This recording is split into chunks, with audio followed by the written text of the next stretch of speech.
welcome back to Level 20 Lounge. This is Level 20 Sportsline. We've got a really good show for you tonight, a great special guest, a great panel. I'm Mike Migliori, Chip Hayner, Smoking Jim Frazier, and Al Levine, the Talking Machine. We got a good show for you tonight, like I said, and we are ready to roll with What's on Your Mind. Al, what's on your mind? What's on my mind is I'd like to thank Level 20 for having us here. They had a great fundraiser yesterday for the fallen officer, the Haley, and there was a nice turnout there. I was talking with Tim, one of the officers there, and Rich Griffith, and a few of the others. And it was a rainy day, so wouldn't you know, I left before the crowd got here after 2:30, 3 o'clock. I missed Chip Hayner when he come out and Stephanie, so they had a good time. There were great gifts. I don't know who won all the things. We'll get details later, but that's not what's on my mind. What's on my mind is the referees. They made all this big deal about the referees. I think the only guy that looks bad in this, or maybe guys, is the owners and Goodell, because we still had similar calls. The only thing we didn't have is all these walkie-talkies going with each official there. What did you see, Joe? What did you see, Bill? What do we do? Then they had a huddle, and they still went to replay. So we noticed some of the same things. And I guess they're a little rusty, so maybe they'll knock some of that rust off. And whatever deal they made, I think it was more of a compromise. Cooler heads could have prevailed earlier, but did they? No. Both sides were polarized. We can talk politics. I'm not going to go off subject on that, but same type of thing. When you get polarized, one side just wants to hunker down and go with their thing. Look what happened. We still got the same type of games being called. And what was the game where Sproles, the ball was knocked clearly out of his hands? I'll let you think. You can make the call. That's what's on my mind, Mike. Thanks, Al. Smoking Jim, what's on your mind? Hey, thanks, Magic Mike. First of all, man, I tell you what, I didn't get much of a birthday gift this year, but I got a present coming in here tonight. Seeing my main man, Bobby Gold, here. I tell you what, there's some guys that he's my hero. There's some guys that transcend time, man. I tell you what, I remember this guy was such a great football player and wrestler that I remember when he was in junior high school, me and my dad was listening to Myron Cope on the radio, and Myron Cope says Joe Paterno is recruiting a junior high kid from Penn Hills named Bobby Gold, and he was the youngest player ever to play semi-pro football. He was playing with ex-Steelers, and when you go to the stadium, all you seen was about 50 Bobby Gold jerseys. So I'm happy to see my main man, Bobby Gold. I miss Bill Cowher. I tell you what, Coach Bill Cowher is eligible for the Hall of Fame right now, and he should go in because he's one of the top 5 coaches of all time. I tell you what, Bill Cowher took over this program in '92. Not only did he develop the team, not only did he develop players, but Bill Cowher's legacy will be how he coached up his coaches. You look at the Bill Cowher coaching tree, guys that he coached that went on to be head coaches in the National Football League. This record will never be broken. Dom Capers, Dick LeBeau, Marvin Lewis, Jim Haslick, Shane Gailey, Mike Malarkey, Ken Wisenhunt. And I tell you what, Coach Cowher's coaching tree is better than my apple tree. There's no forbidden fruit on that tree. I tell you what, Hall of Fame, do the right thing and put the chin in. Have a drink, my man. There you go.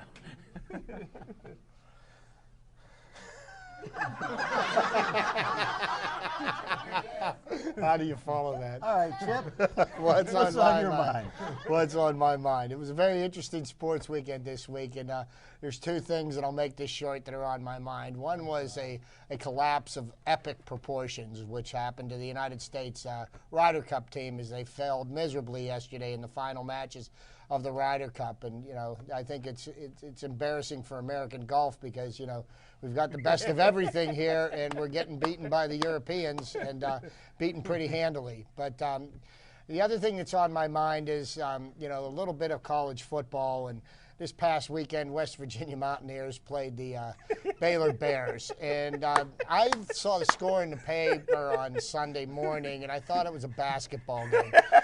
They scored 70 points and didn't even cover the point spread. They gave up 63 points. And the thing that bothers me about all this is, how does either defensive coordinator have a job right now? Because apparently they left out a little key thing that defensive coordinators should teach their defensive players. Tackle the guy with the ball. I don't think anybody got tackled the whole game. I think with a 70-63 score, I think both offenses went up and down the field every time. Is there any time during the game that either team didn't score? And if Baylor wouldn't have run out of time, they may have even won that game. That's what's on my mind. Did you say basketball? I've seen pinball games that didn't score that high. And as far as, well, you got to forgive the Ryder Cup team since most of our golfing talent is now in the White House.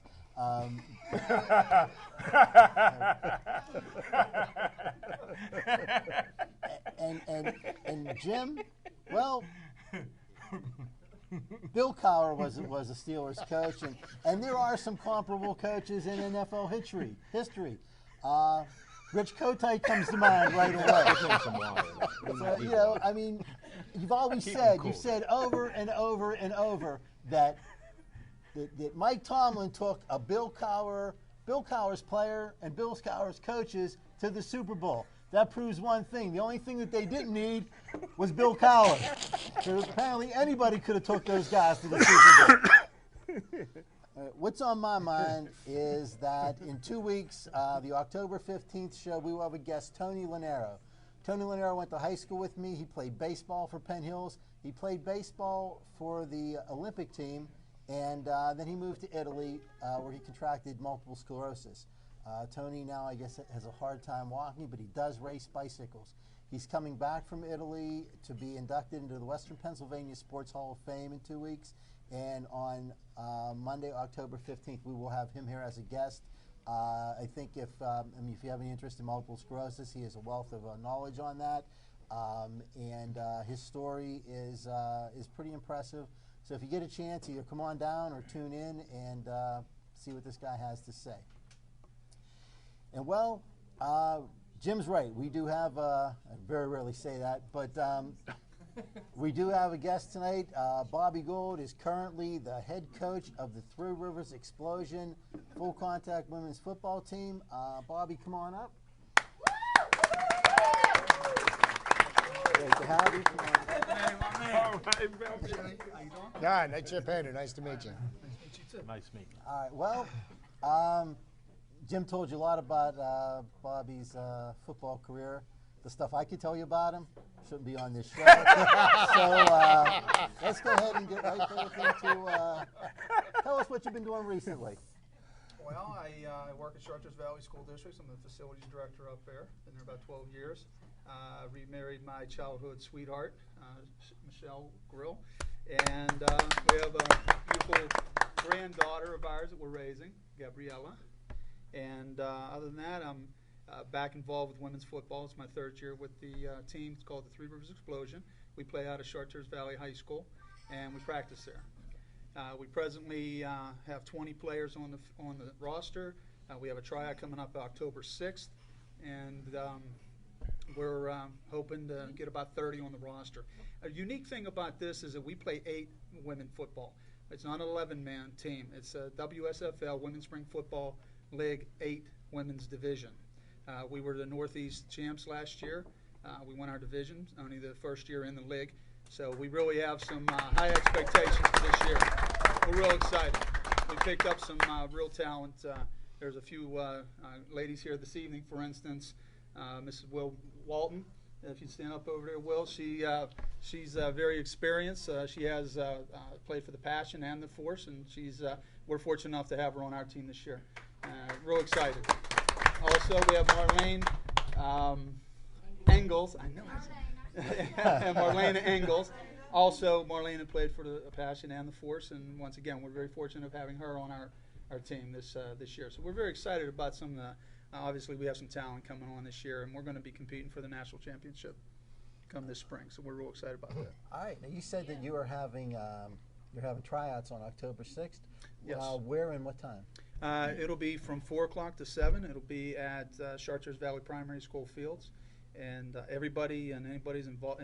You don't have to have experience. come on out, try out. We have very qualified coaches, and we'll teach you everything you need to know. Will Wayne Capers be there? Wayne Capers? No, Wayne won't be there. Wayne won't be there. When does the season run? When does it start? It starts April, and it ends in July. Okay. So it goes April through July. And where do you play at? Chartiers Valley High School. Oh, do you? If you get on 79, get off at exit 55. I know Tim McConnell there. There you go, Timmy How's he McConnell. doing? He's doing wonderful. He actually, we have an office next to one another, and he does good by me because I see his basketball court. It's got to be clean. Everything got to be ready to go. Scoreboard got to work. You know, I'm the guy that makes that happen. So he got to be nice to me. You know what I'm saying? Tell him Saul Levine's son Al said hello. I will do that. Definitely. One of the deans of high school coaching, if I may say so, basketball-wise. What a family basketball-wise. Absolutely. How are you on the basketball court? That's why I wrestled. Okay. I just thought I'd ask. Yeah. That's why I wrestled. There you go. Great answer, Bob. That jump thing. That's not you. Nah. I'll take you down. You might be a good rebounder. You have some rebounding skills. There you go.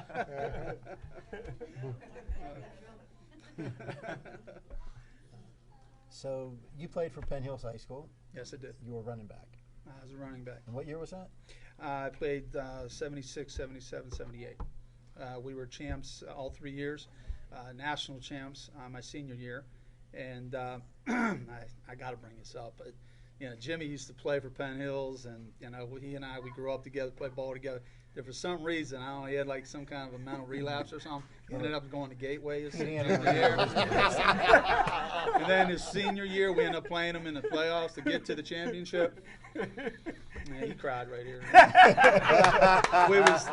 I felt bad for him because he's my boy. He's my boy, but So now Never do it again. Hey, Bob. Jim has steadily refused to tell us his age.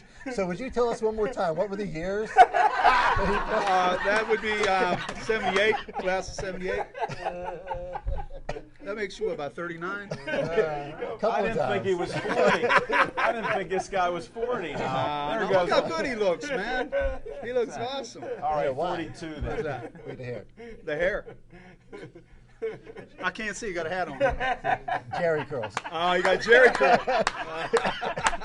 You need some blowout there. Where's the blowout in the pic? Come on now. I want to see your high school picture. So What was this high school Jim, picture like? we've had two guests, Pete Marino and now Bobby Gold. They just told your whole life story. I guess this is your life. Hey, can we track down a Smoking rumor Jim. that did he get recruited maybe for Gateway? Could that have happened? I'm thinking there was recruitment going on there. Yeah. Unofficially or? Unofficially. I couldn't say for sure. It is not unofficial. We had Pete Marino on, and he raced. Oh yeah, we recruited Jimmy out of Penn Hills. The only high school around the day period. Scouts other schools. I love it. Said Jimmy could Woodland run. Hills University, Jimmy though. could run. He was fast. He and I, we worked out a lot together. So yeah, he was a heck of a football player. I heard he was fast back then. He was real fast back then. I don't know. A lot of these girls he brings on the show say that too. Oh man. Is he blushing here? Well, you know what? We do have a room full of Three Rivers Explosion players here. Maybe we'll try to get them up here eventually also. But Great. since we're talking about collapses of epic proportions, Chip, Here it comes. this is your life. Yeah, this is my segment, and 20 years, and it stings. It's humiliating. It's embarrassing. It's painful. It's all of those things. But what can we say? The Pirates gave us a pretty good ride this year, but I guess they weren't ready for prime time. They've guaranteed the 20th losing season in a row, but I'm not going to be so down on them because I think what the Pirates brought this year was a lot of excitement to the city of Pittsburgh. It was a fun summer spending the evenings down at PNC Park, and it's been 20 years since we've had a winning season, but the small solace I take in that is I think about the Chicago Cubs. And it's been, what, 100 years, and they haven't won the World about. Series. Right. So, you know, I mean, when you talk about, you know, Chip, you can't futility, dilute this you know, I loss. mean, Wait a it could be a lot worse, you know. Wait a But they second. still have an occasional winning season. All right, and if you want to be nostalgic, you're right. Pirates have brought back a lot of memories this year, especially since they haven't been no-hit in 42 years. That's a nice And memory you know what? refresher. And you know, and now that you bring that up, you know, the last two no-hitters pitched in Pittsburgh, I happened to be witness to both games back Wow. How in old are you, 1997 on July the 12th. Two Pittsburgh Pirate 85. pitchers combined on a no-hitter, a 10-inning no-hitter against the Houston Astros. And Friday night, I sat there and got to witness the next no-hitter. And that was a painful game to watch, but, you know, after a certain amount of time, you had to appreciate what was happening as a baseball fan, watching a no-hitter pitch. Not a lot of people get to see that happen in their lifetime. you're so, right. So I've seen the last two pitched in the city of Pittsburgh. The one before that was in 1976 when Candelaria did that. So, you know, you think about in the last 40 years, there's been 3 of them, and I've seen 2 of them. I think that's something special. Actually, Doc Ellis did one too. Pardon me? Doc Ellis also. Okay, I stand corrected. But, you know, when you want to talk about the Pirates season, and I know everybody's down on the Pirates, they're saying fire Clint Hurdle, fire Neil Huntington, fire Maybe not right fire away. fire Coonley. They say fired Bob Nutting. I mean, you Yes. I don't know if you can fire the owner, but everybody's just to fire everybody. And the analogy I'm going to bring to this is I'm going to take a little page from history, and let's go all the way back to September of 2011. There was 2 teams, one in the American League and one in the National League, that had 9-game leads in their division, and collapsed to the point that neither team made the playoffs. One was the Boston Red Sox, one was the Atlanta Braves. The Boston Red Sox fired everybody and started all over again, and the Braves didn't. And look where the Braves are this year, and look where the Red Sox are this year. Okay, the Red Sox have failed quite miserably, and especially with the kind of salaries that they're paying out. What they pay out? 175 million in player salary this year. That didn't buy them a championship. Neither did bringing in a high-priced manager who was a proven winner, and will tell you he's one of the greatest managers of all time. But that's his own opinion of himself. Bobby Valentine destroyed what was going on in Boston. But, you know, I mean, it still doesn't take away the fact that, you know, a lot of people got wrapped up in the Pirates this year, and we're all really sadly disappointed. But, you know, the season's going to turn its page into the playoffs, and I'm going to be looking forward to 2013. Better things are on the horizon. Well, first, there's a glaring difference between the Red Sox and the Braves. The Braves get to play the Pirates more often than the Red Sox do. So that kind of beefs their stats up just a little bit. You can get into the playoffs if you do that a lot. And, well, just for general information, in the parking lot, there's a bandwagon for sale. It's only been used once and not for very long. So, Well, speaking of that bandwagon, I was on it until last week, like I told you. And one leg was dragging, the other leg, I got all scraped up because I mean, it was a rough tumble because then I'm a history guy. And there's other teams that have lost 8-9 game leads, but we can hold another record in Pittsburgh, the city of champions, but it's at the wrong end. This was the most epic losing season ever. You were 16 games up August 8th. wow. And now to go under where you're not going to have a winning season, it's never been done. That's how historic this is. 10 games up August 30th.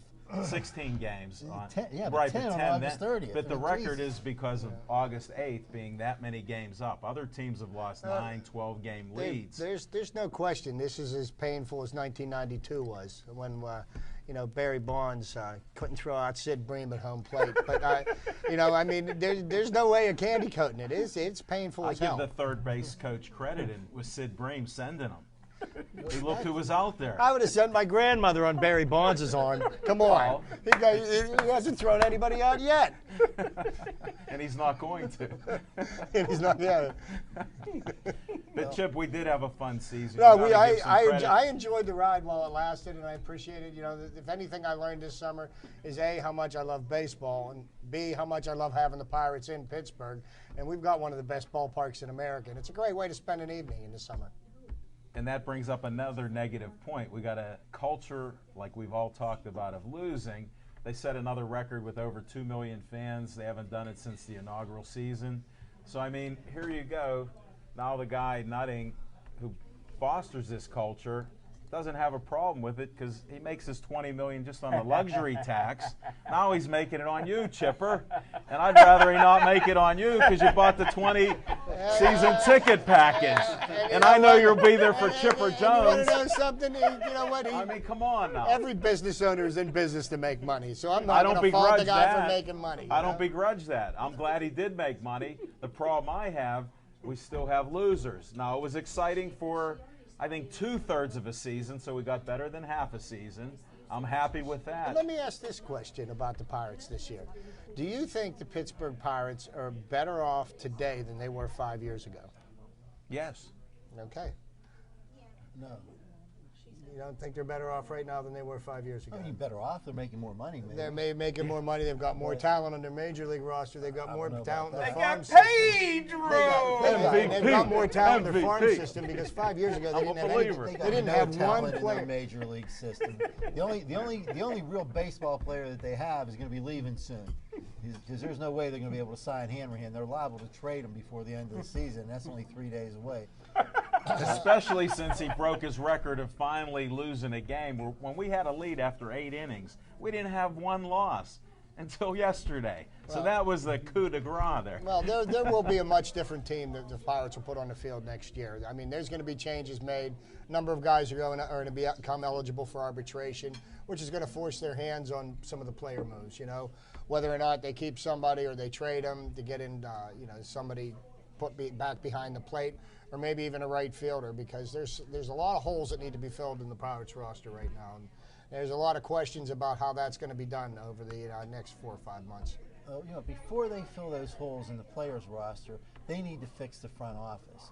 Right? First, this management team has had 2 major collapses. They can't finish. Okay, Clint Hurdle, while everybody says he's a great players guy and he's this and he's that and he's this, has managed 10 major league seasons. He's had 1 winning season out of the 10. Like I told you before, the guy came in here as a loser, and his coaching staff is a loser, and the general manager is a loser, and the whole team has a losing culture. If you don't change that, it doesn't matter what players you bring in here, they're coming into a losing culture. The Pirates, by saying that they are not going to make any front office changes, have made the entire world, or the entire baseball world, know that they will reward failure.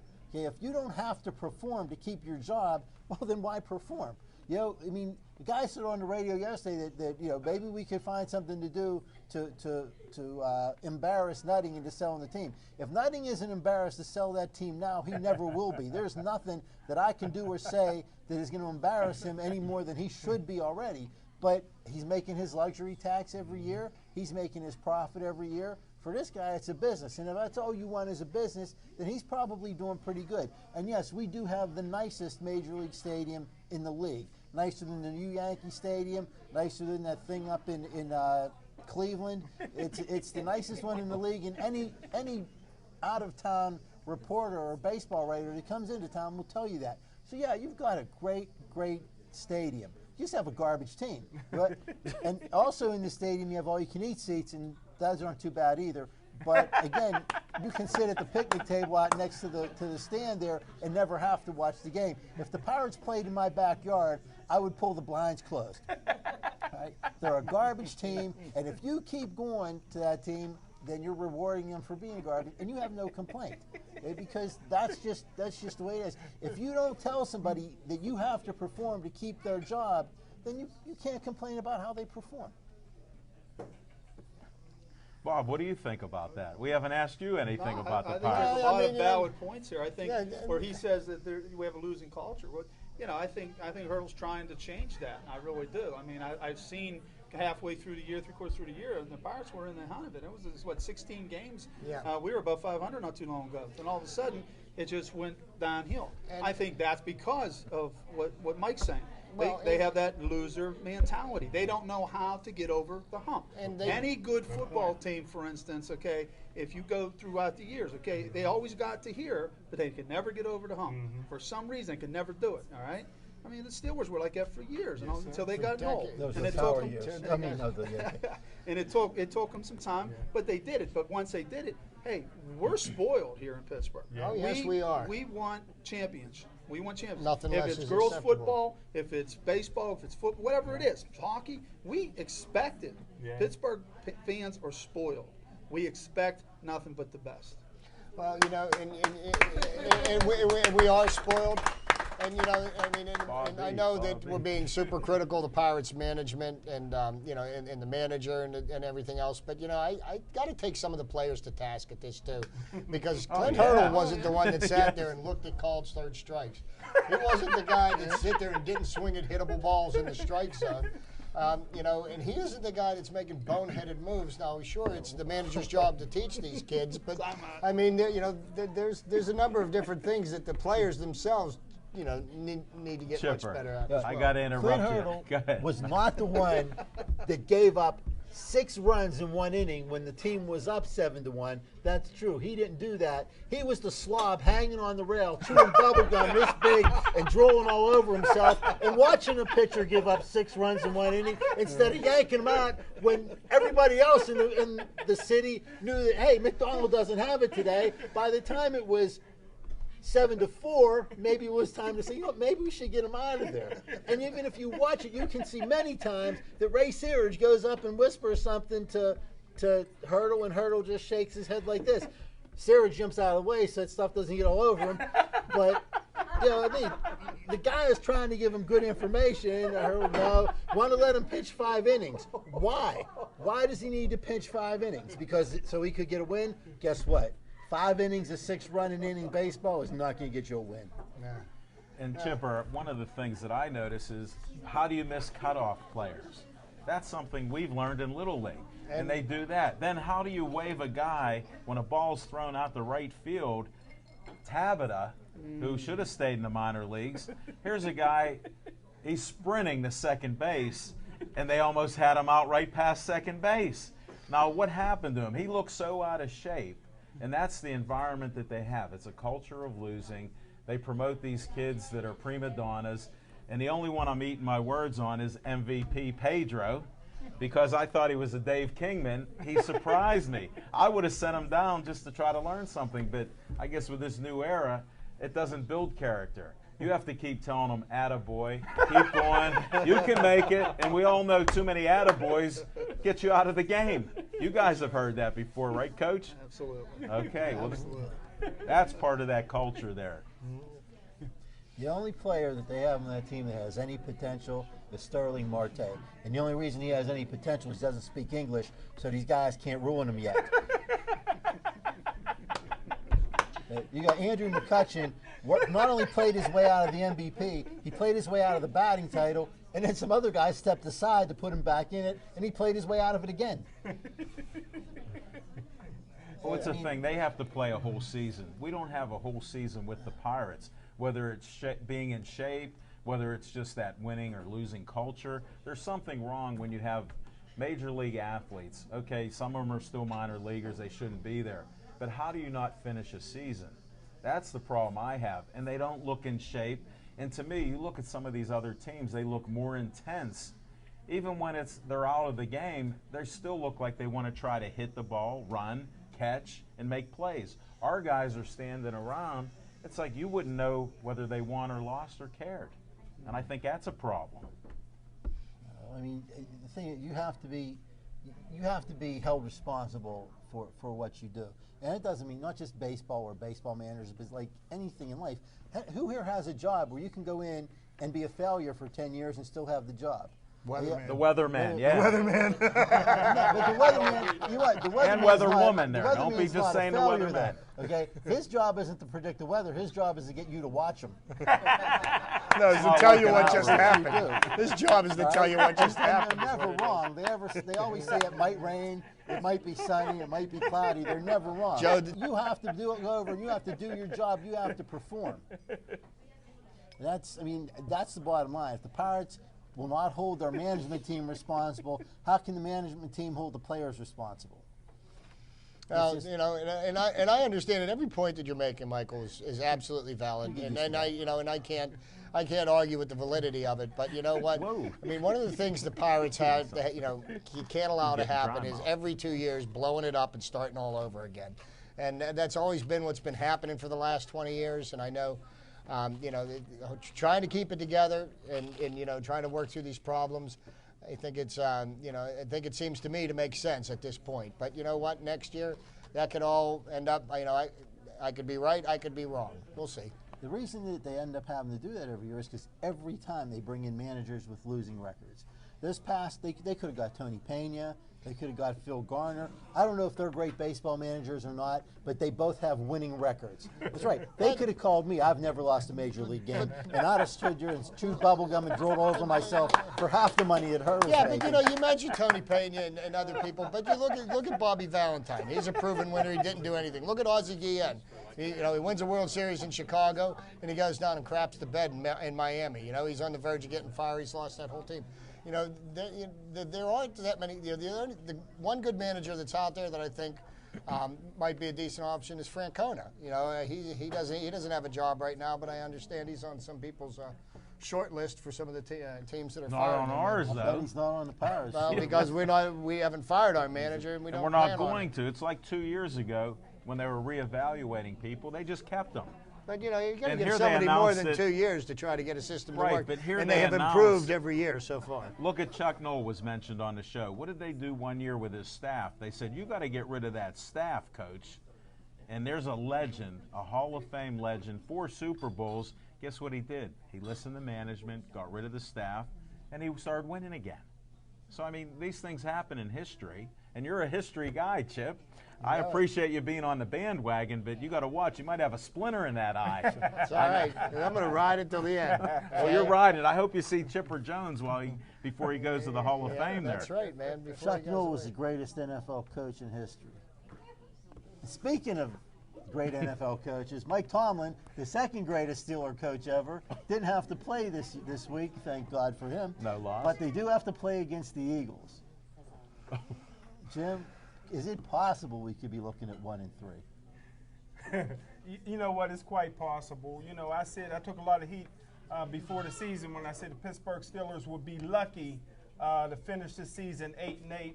I predicted a long time ago that when Bill Cowher's players began to retire, the Pittsburgh Steelers would turn into the Pittsburgh Pirates, and you're starting to see that right before your eyes. Listen, is the Oakland Raiders that bad, or is the Steelers that bad? The Broncos beat them by about 50 points yesterday. I tell you what, Philadelphia Eagles, the coaching staff, the quarterback, they're all playing for their jobs. They got tremendous amount of talent. Shady McCoy is coming back to his hometown, University of Pittsburgh. Don't forget, Deshae Jackson grew up on the Hill District before he got out. Played for the Disciples on the Hill when he was in midget football before he moved out to California. So look for the Philadelphia Eagles to come in here fired up and possibly beat the Pittsburgh Steelers and send them to 1-3.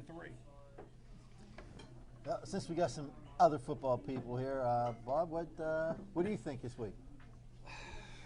And I kind of got to go with Jim on that. I'll be honest with you. I'm a diehard Steeler fan. Don't get me wrong. You cut me, I believe black and gold. But the biggest problem that I see right now is the fact that we lost a lot of talent this past off season. We're trying to fill in with some people, but we're also having a problem with injuries to Harrison, Polamalu. Polamalu he's like if he's played a whole season in the last 3 years. Yeah. I mean, you know, he's a premier. Believe me, when he's in there, things happen. When Harrison's in there, things happen. But these guys are key players for us on the defensive side of the ball. And anybody that played football knows that you win championships on defense. Yes, sir. All right, and right now, we got a lot of holes. Yeah, absolutely. We got a lot of holes. We got some good young guys with Hayward and them in there, you know, and Nick, you know. But you know, it's going to take time. It's going to take time. Yeah, they don't have any depth at linebacker right No, they now. don't. And Jason Worlds has been a bust. Yeah. You know, they got a kid that was drafted in the 5th round. That, you know, a year later than him is starting ahead of him. Chris Carter, yeah. You know, who you know, I mean, you know, Worlds has just been a big disappointment. And you know, last year they had the depth at linebacker, and that evaporated real quickly. Losing that kid from Miami, what was his name? Spencer, Yeah, you yeah. know, Yeah. I think he would have been the impact player of the year this year in the AFC if he's healthy. He was tearing it up in preseason. Why they had him in that game, that final preseason game, to blow out his knee. I mean, he should have been standing on the sidelines at that point. But yeah, but one of the biggest things that you look at is that Ben does not have the relationship with Haley, yeah, like he had with Aaron's, and he doesn't feel comfortable with his offense. You can see it. If you're on, like I don't have season tickets, unfortunately, but I watch it on my big screen TV at home. I just bought, by the way. So anyway, you can see it. He just does not feel comfortable. He's not going for the deep ball. He's not going for the juggler type game. You know, I mean, it's little pick plays here, little pick plays there, run the ball for you. He just doesn't feel comfortable yet with this. And you have to have a defense. You have to have a defense that's going to control keeping points off the board until he does feel like he's comfortable. You know what I'm saying? Coach Cole, let me ask you this. I seen you pin a guy in wrestling in 13 seconds. If you're the offensive coordinator of the Pittsburgh Steelers, and I love Big Ben. I think Big Ben's the greatest quarterback in Pittsburgh Steelers history. But Big Ben is insubordinate. If you're the coach, the offensive coordinator for the Pittsburgh Steelers, and Big Ben not only not calling plays from your playbook, but he's going back to Bruce Arians' playbook, what would happen if you was the offensive coordinator? I bench him. There you go. I bench him. There you go. I bench him. That's leadership. That's coaching. Well, we we ain't got had that quality. since We Bill got Cowher quality left. sitting on the bench that can come out and do the job. Do you think that maybe that what the Steelers are doing is without going for the long, quick strikes on offense, is they're trying to keep their defense off the field because they know their shortcomings? They're trying to run more of a ball control offense with short passes as opposed to a running game because they don't have the running game right now. Yeah, but if you watch Haley wherever he's gone, that's been his ammo. He's always keep the ball away from the defense. Eat it up. I mean, I think the first time we went out with this, it was in a scrimmage game at the beginning of the year, and we had the ball like almost 9 minutes in that first drive. It was beautiful, and we ended up scoring off of it. But that was the last time we did that. You know what I mean? And don't get me wrong. I mean, players have to be held accountable, just like what Mike was saying. Everybody got to be held accountable for their position. If you're a receiver, you need to go up and get the easy one or the hard ones, not only catch the easy ones. You know what I'm saying? The quarterback, he's got to be able to improvise and get outside the pocket, throw the ball. Defensively, you got to be where you're supposed to be. If you don't do it, you got to come out and somebody else got to go in. I mean, that's just the name of the game. Well, I got to go opposite this crowd here. I'm a Steeler fan, and I know with the Eagles coming in, they were writing them off last week with all the injuries with Vic and everything else and how they're playing, and McCoy wasn't up to speed anymore, and he got 123 yards here. I think the Steelers had their week off. They get to heal up a little bit. Whether it helps or not, I don't know, but I think they win on Sunday. They come out and beat these guys because it's the NFL. There's parity everywhere. You got guys, I don't know how they're going to do it. Look at Timmons is leading in sacks, but he looks like he's not even playing the game. So it's smoke and mirrors with some of this stuff with how they play. The coaches can't play the game. If Ben wants to take over and do his own thing, he sees that he has to do that. Because Haley sort of lost the team before he even got the team. Look at how he come in here with an attitude like he did. Whether it was by contract or not, most guys that have class go and talk to people on the side through other people. That did not happen. Everybody around Pittsburgh knows and hears that type of stuff. So those are part of the problems. Yes. He may only be a one-year wonder here, who knows. But I think they can come back from this adversity. All of us are built on overcoming adversity. So why can't these guys do it? And that's what I see. There's a lot of talent there. Are they playing with the talent? No. But they have a chance to do it, and I think their pride is on the line. And like Smoke and Jim said about people playing with pride and trying to perform, I think the Steelers do it. Don't take the points, don't give the points. Bet them wherever you can with a friendly bet. Bet Chipper or something. Come on now. We'll talk about that later tomorrow night. No problem, okay? But you know what? I got to second Alan on this, and I think the Philadelphia Eagles are tailor-made for the way the Steelers are playing right now. If you've seen what Michael Vick has done this year, he's played horribly. He's thrown 3 or 4 touchdown passes, been sacked 10, 15 times. I think if any team is set up for the Steelers to do well against, it's going to be Philadelphia. And I think they're going to put Vic on the ground, and they're going to put him there often. And I'm going to make my mother-in-law a happy woman right now. I think the Steelers' defense is going to knock him out of the game. Well, he's has this Kevlar vest now. That's supposedly saving him. But look at his size there. When you get a couple of these 350-pounders just laying on him, that'll work. So I'm hopeful. Well, I'm looking for the Steelers to beat the Eagles. That's Well, what one my person pick that is. won't sack him is their ultimate bust, Ziggy Hood, who's built like Tarzan and plays like Jane. So Michael Vick ain't got to worry about him. You know what? I didn't sit here and say that the Philadelphia Eagles were a good football team. They don't need to be a good football team to beat the Steelers. And why am I going to tell you that the Steelers can't overcome adversity? They got no offensive line. They got no secondary. They can't stop the run. Okay, and Jim is going to tell you that Ben Roethlisberger is the best Steelers quarterback ever. He just says that to stir you up a little bit. He knows that Terry Bradshaw is the best Steeler quarterback ever. And you know what? If Bobby would go in and bench this quarterback who has maybe a good arm and runs around nice and has a 10-cent brain and put in Charlie Batch, they'll beat the Eagles to death. Charlie Batch is the second best quarterback the Steelers ever had. He just doesn't get a chance to show you. Well, I disagree with the offensive line. It doesn't matter. We won 2 Super Wait, hold on. Bowls. What did the offensive line say that you disagreed with? I disagree with how they play. Me They too. play terribly. But they won two Super Bowls. They won 2 Super Bowls with subpar lines, so what does it even matter? We've won in spite of that. 2 Super Bowls, and we lost one with them too. So it doesn't matter. It's who gets the final score in the game. So, while we're on the subject of football, and while you're here, like that, what are your thoughts about a football game like the one West Virginia played against Baylor? I don't enjoy watching football like that. It's No, it's that's like a tennis arena match. football. That's why I go watching a tennis match. I don't like this shit, you know what I mean? I mean, No, I I don't like like that I either. like hitting. I like I like to see competitive. people tackling. Yeah. People with dirty uniforms. Right. And well, they'd have to be tackled. They get their uniforms dirty.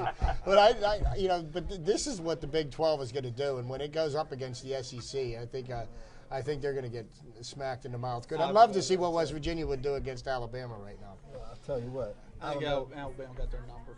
I don't know if you like that game or that kind of game, but if at the beginning of the year I bet a couple $100 that Geno Smith was going to win the Heisman, he got that it. would have been my favorite He game got of it. all time. Yeah, he got it. You want to hear the interesting thing about Geno Smith is that this year, so far, he has thrown more touchdown passes than he has thrown incompletions for the season. And he I also think that's did it in the game, I think too. I think that's amazing that he's thrown more touchdown passes than he's thrown incompletions. That's amazing. That is an amazing stat. I watched that game just because I couldn't believe that they were running back and forth like it. What a game. Yeah, what was it? There was 4 80-yard touchdown passes in that game. I'm thinking he's going to win the Heisman.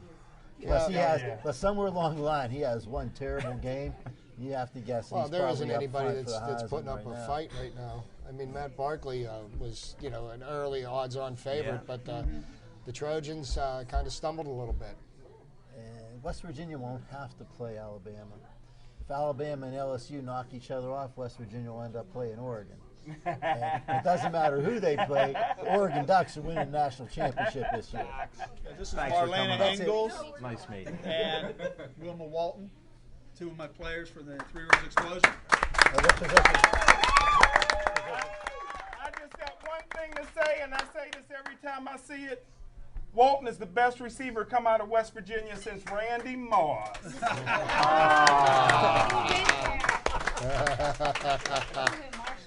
Marlena is probably going to be playing linebacker this year. We're looking at linebacker for Marlena. I'm excited to see her in our colors. And Will's going to be playing wide receiver for us. And we just hope we got somebody who can throw that ball that far because she's fast. We're excited about what 2013 season. Now, Coach, the Pittsburgh Force folded. Now, are you looking at some of the players that played for the Pittsburgh Force to maybe join your team? I haven't heard that they had folded. I heard that right now that they were kind of in limbo, wasn't sure which way they were going. So, yes, we've already picked up a couple of their players. Okay. And we are willing to take, any other players, experienced, unexperienced players. Like I said, we have some of the best coaches in the women's football, and as far as I'm concerned, in men's football on my staff. So I'm real excited about what the opportunities we can give all women in the city of Pittsburgh to play football. And when's your first game? I like that opportunity to give women. When's the first game on a serious note? First game will probably be about the middle of April. Okay. Our schedules have not been made. Do you have a website we can go to check out any of this stuff? Absolutely. Let us know that. www.threeriversexplosion.net, is it now? Will, repeat that for us. Is it .net now? .net. Yes. Thank you. We're very excited. We have a night at the races coming up at the Heidelberg Fire Hall. At the last Saturday in October 27th. We want to welcome everybody to come on down and get to meet the players and have a good time. It's also a costume party, so you can dress up and come on in the best costume. Wait a second. Win some money. Smoking Jim's already dressed. It's one of our biggest fundraisers. It's you need to understand that we do have a lot of expenses. We, by the way, I wanted to let you know, the women own the team. The players, the women own the team. This is the only professional women's football team where that's happening. It's happening right here in Pittsburgh. The women own the team.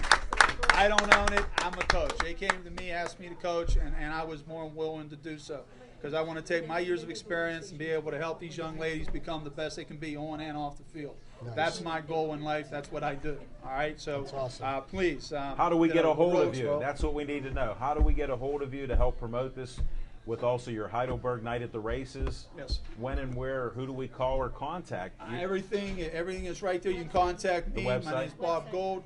You can contact me. Get my number, everything right on the website. We have a nice website, nice Facebook also you can get onto right off of that. So all of our information is because this will be on public access TV, and then it'll also be on YouTube. So, yeah. I'm sorry? We always make them repeat it. I did.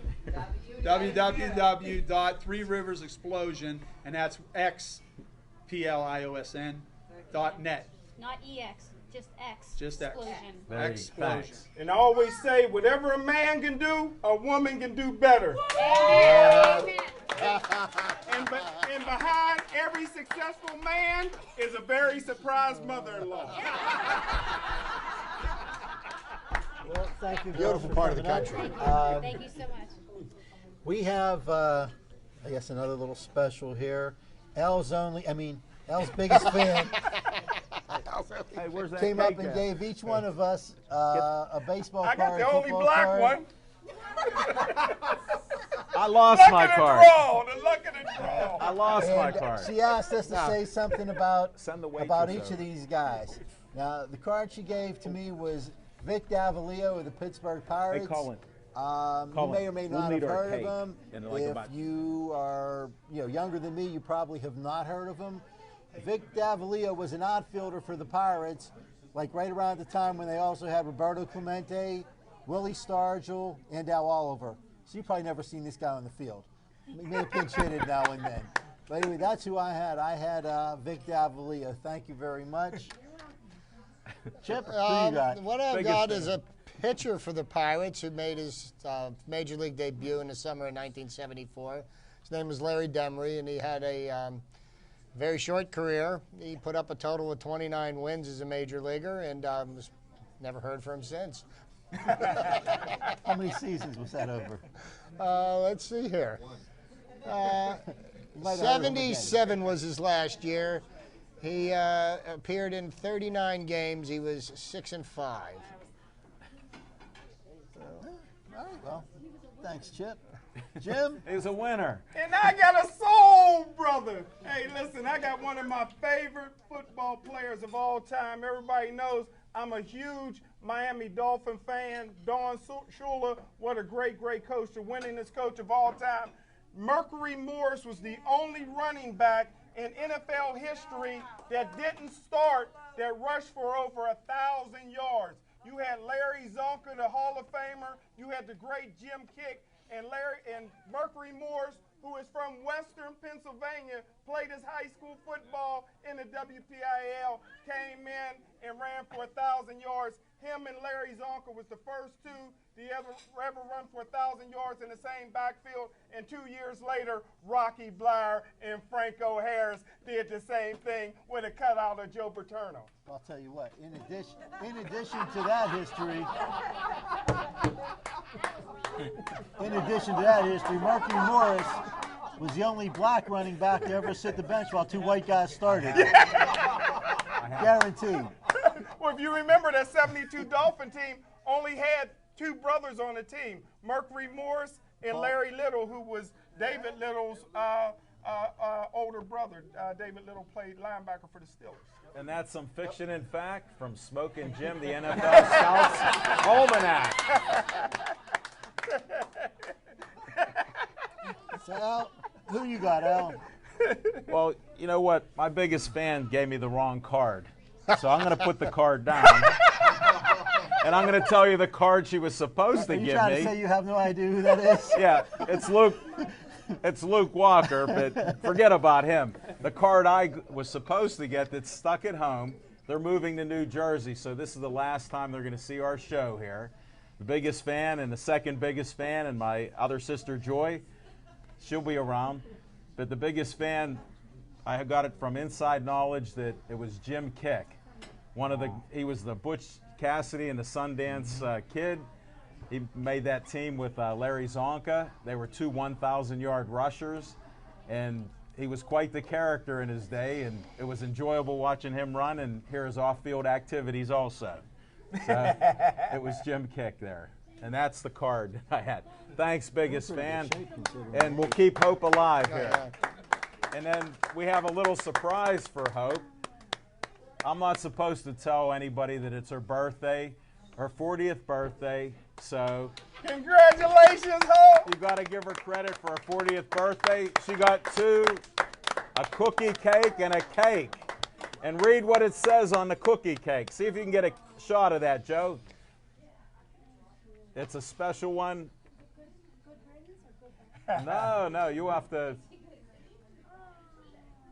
Well, anybody that wants to sing, everybody knows I have a terrible voice, and you guys can wish her a happy birthday. It's happy birthday to you.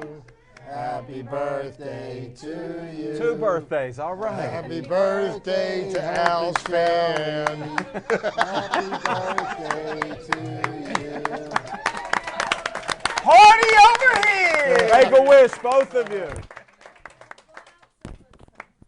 Well, okay. Since we did talk a little bit, Al touched on the NFL referees coming back off of strike or lockout or whatever it was. Personally, I don't know if they look any better or worse or different than the replacement referees. I'm sure they're costing a lot more. But over this past weekend, it didn't seem like they did any different a job. Well, the one thing they did do, and I got to give them credit for this, they decisively blew the calls instead of, just tiptoeing around them and calling and asking for the. They were quick mistakes, Jeff, they made mistakes, but they did it very efficiently, and the game moved on. I mean, actually, you're right. But the precursor to that, the reason you knew that the regular referees were not going to come back and do any better a job than the replacement referees is because even though the replacement referees were replacements, the people that did the instant replay reviews were the regular people that always did the instant replay reviews. So even if the replacements got it right or wrong, you could count on the instant replay guys to get it wrong again for them. These guys are no different than the ones that replaced them. I think you got to take your hats off to those guys that stepped into a bad situation and tried to do what they could do so that you didn't have to wait 4 weeks to see football.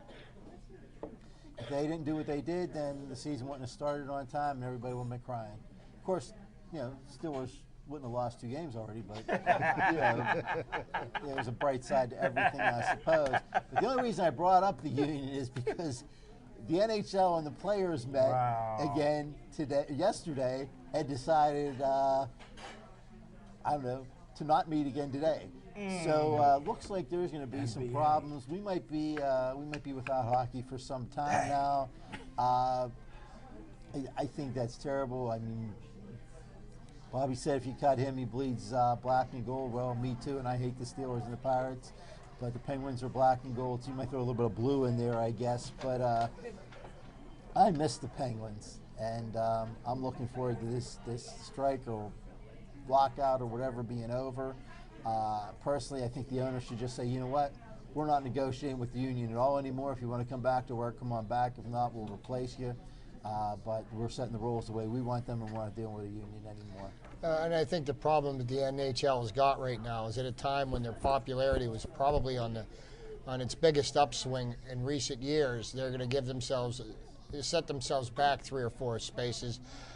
This is going to hurt the league in the long run. It's going to hurt revenue and whatever gains that the owners might make out of whatever kind of collective bargaining agreement they have. I think they're just going to lose from the fact that people just are fed up with all these labor problems with the professional sports. And real quick, I forgot to give my pick before the end of the show. I'm 6-1, and it took the worst call in NFL history for me to lose last week when I had Green Bay over Seattle. However, tonight you can win a lot of money with Dallas Cowboys over Chicago. With the points or without? Come Always on. with the points, brother. Okay, thanks. And in my mind, you did win last week. Okay, so you're undefeated. And you got the highest IQ if anybody ever known. Is that football IQ or sports talk IQ?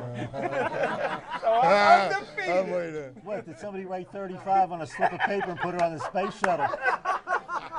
Get it as high as they could. Hey, I got a degree in general studies, and I'm the smartest guy in my circle, brother.